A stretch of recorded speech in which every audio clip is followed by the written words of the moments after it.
How you doing? I'm Callan and this is Slapped Ham. From a statue of the Virgin Mary crying to a levitating monk, these are the most bizarre religious miracles ever documented. But just quickly before we get into it, remember to hit that subscribe button for more mysterious content just like this. In 1996, a stain on a glass window was discovered in the Seminole Finance Company building. This mysterious stain resembled the shape of the Virgin Mary. In the first few weeks, over 500,000 visitors paid homage to the image in Clearwater, Florida. By the end of the year, those numbers were well into the millions. Believers thought the Virgin Mary was sending a message to her followers. However, some people thought it was nothing more than corrosion, but they couldn't explain why it resembled the Virgin Mary. Mike Krismanek owned the building and believed it was divine intervention. He turned the stain into a religious shrine. The building was eventually sold to a Catholic charity. The image was present until 2004 when a teenager shot the shrine with a slingshot, damaging it permanently. In 1973, the Roman Catholic Church recognized a miracle in Akita, Japan. Sister Agnes Sasagawa saw visions of the Blessed Virgin Mary in the town of Yuzawadai. It's said that the Virgin Mary had a message for believers. She emphasized the importance of prayer and penance. Sister Agnes also had prophetic visions of persecution in the Catholic Church. Along with the visions, a wooden statue of the Virgin Mary began to weep. This phenomenon was even caught on national television in Japan. In addition to the visions, Sister Agnes also witnessed stigmata on the wooden statue. This statue was said to have wept over 100 occasions.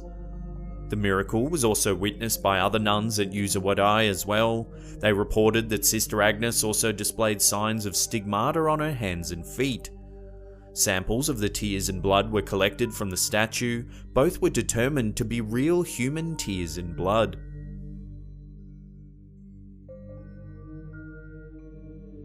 The Basilica of Our Lady of the Angels is considered to be a sacred spot.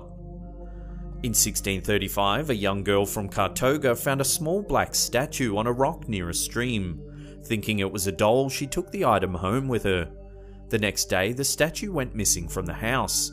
The young girl and her mother looked everywhere for it but couldn't find it anywhere. A few days later, the girl returned to the boulder near the stream and there was the little black carved figure. She took it home once more, but yet again the figure went missing, only to be found on the boulder by the stream. This went on for some weeks before the family contacted a local priest. He told the girl that it was a statue of the Virgin Mary and baby Jesus. He then placed it safely inside a box inside the church. Despite being secured in the church, the statue disappeared again, and as before, the statue was found sitting atop the boulder by the stream. This odd series of events was eventually deemed a miracle, and the statue is now on permanent display in the basilica. The statue is kept in a golden box in the church. Pilgrims from all over the world flock to pay homage to this miracle.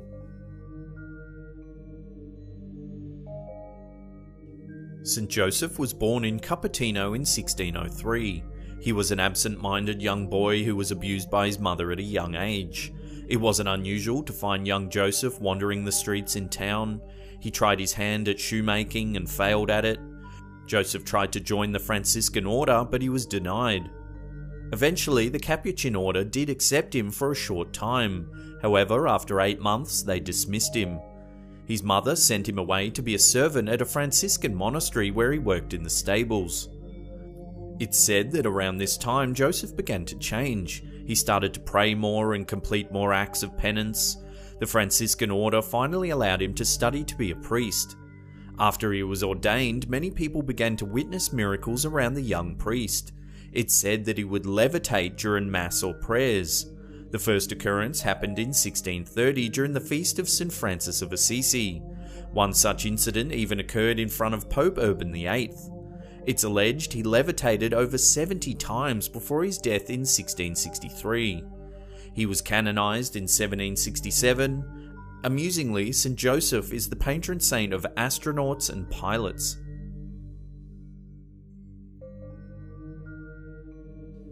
Clelia Barbieri was born to a poor family in Bologna in 1847. When her father died, her mother moved the family to a local church. Barbieri began to reflect on her religious education and became pious in her young age. In 1861, she joined the Workers of Christian Catechism as an assistant teacher. Barbieri was in charge of the young girl's doctrine. Over the years, while teaching, she rejected various marriage offers in favour of serving God. The Suore Minami dell'Adolerata was found by her at the age of 24. The order would help both the poor and sick. She died in 1870 of tuberculosis after making a promise to never abandon her parishioners. It was after her death when strange things began to occur. Exactly 1 year after her death, an unusual voice was heard singing with the choir. Witnesses said it was unlike anything they had ever heard. The devout believed it was Barbieri's voice singing along with her congregation. Dozens of people said they heard her voice in churches and homes that she had visited. On most occasions, she was heard reciting songs and passages from the Bible. Pope Gregory I was conducting a Holy Mass in the year 598 when a woman began to laugh during communion. Disturbed by the laughter, Pope Gregory inquired as to what the matter was. The woman said she couldn't believe the bread was Christ since she baked it herself. Pope Gregory was disturbed by the woman's lack of faith and prayed for a sign that God would help enlighten her with the truth. Moments later, the sacramental bread turned into a lump of bleeding flesh. It said that the doubting woman was so moved by the bizarre event she fell to her knees and wept. However, the story of this strange miracle has changed throughout the years. Some say a full-bodied apparition of Jesus Christ appeared before the altar. Even the identity of the doubter changes from story to story. However, there are relics of this miracle. In Annex, Germany, the Holy Communion bread is housed in a special container in the church. Thousands of devout believers flock to this relic every year.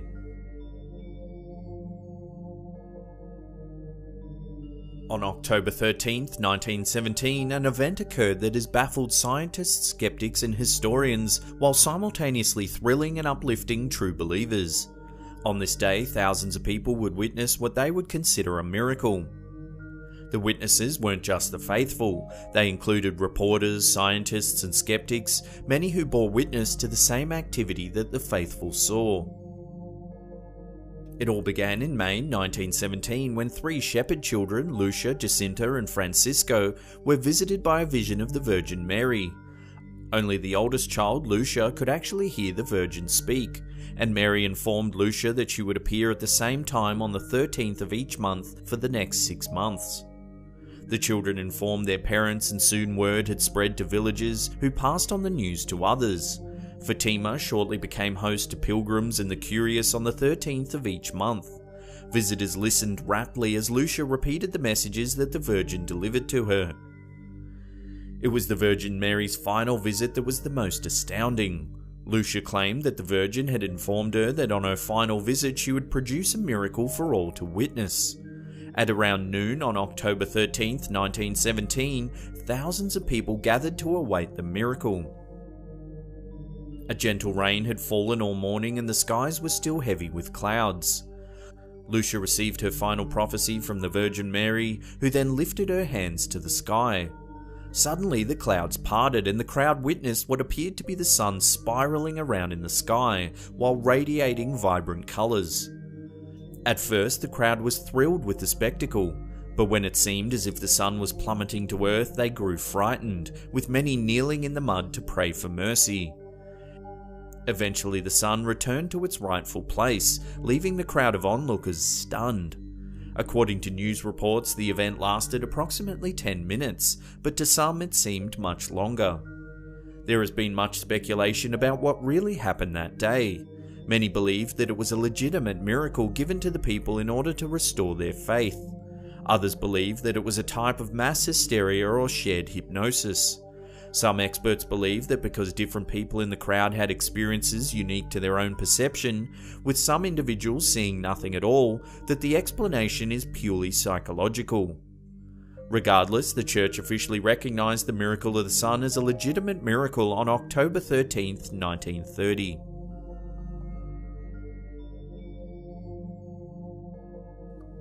Miracles don't necessarily mean curing the blind or making severe illnesses disappear. It's said that Willard Fuller could perform dental miracles. Born in Grand Parish, Louisiana, Fuller attended the Southern Baptist Theological Seminary. When he graduated in 1946, he went on to form his own ministry called the Lively Stones World Healing Fellowship. It's alleged that he could turn dental fillings from silver to gold. People even reported that their teeth were straightened, or some teeth even grew back. Some people doubt that any of this actually happened. Skeptics claim that Fuller was a skilled magician and performed a sleight of hand on his believers. One appearance of a gold tooth was thought to be nothing more than a tobacco stain. Fuller was convicted of fraud in Australia for practicing without a dental license. However, believers are still certain that Willard Fuller performed miraculous dental cures.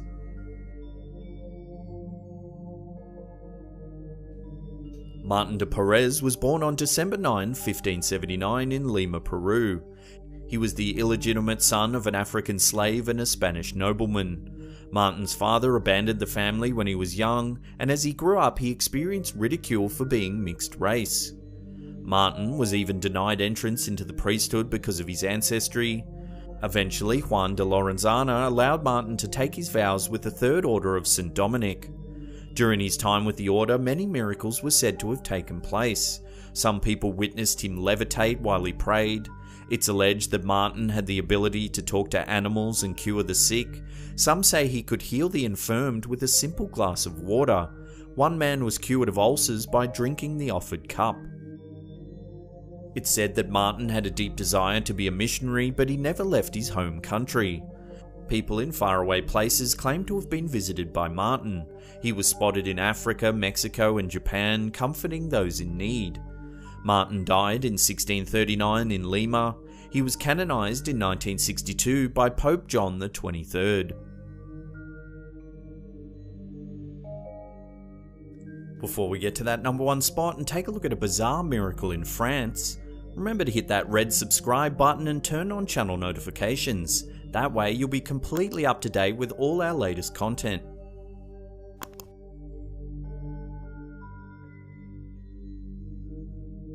The miracle of Bernadette Soubirous is one of the most bizarre. She was born in Lourdes, France in January 7th, 1844. Like most families of the same time, she was very poor. Her first religious experience came in 1858 when she was just 14 years old, when she saw a vision of a woman near the local grotto that she believed was the Virgin Mary. The Roman Catholic Church was suspicious of the event and denied that she saw the Virgin Mary. Over the course of the following year, it's alleged that she had as many as 18 different visions. The last vision gave her information about a river with the power to heal. People from her village soon began to believe her stories. However, the publicity was too much for the young girl. She entered the convent of the Sisters of Charity and Christian Instruction in Nevers, France. Bernadette suffered from many illnesses in her life, but she never went to the Holy River for assistance. She eventually succumbed to tuberculosis on April 18, 1879. Her body was exhumed 31 years later by the Bishop of Gathery of Nevers. The doctors and religious officials were stunned. She looked the same as she did when they buried her. Her body wasn't embalmed, yet there was no signs of decay. She looked as if she had just fallen asleep. She was exhumed for the second time in 1919 and, once again, was in the same condition as the last time her casket was opened. The church finally decided to put her to rest in 1925. Her body now lies in a gold and crystal case in the Chapel of St. Bernadette in Nevers, France.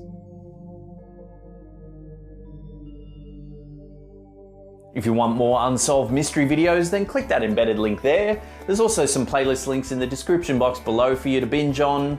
Leave us a comment down below as well, because we love getting your feedback. And that's it for me. I'll see you all next time.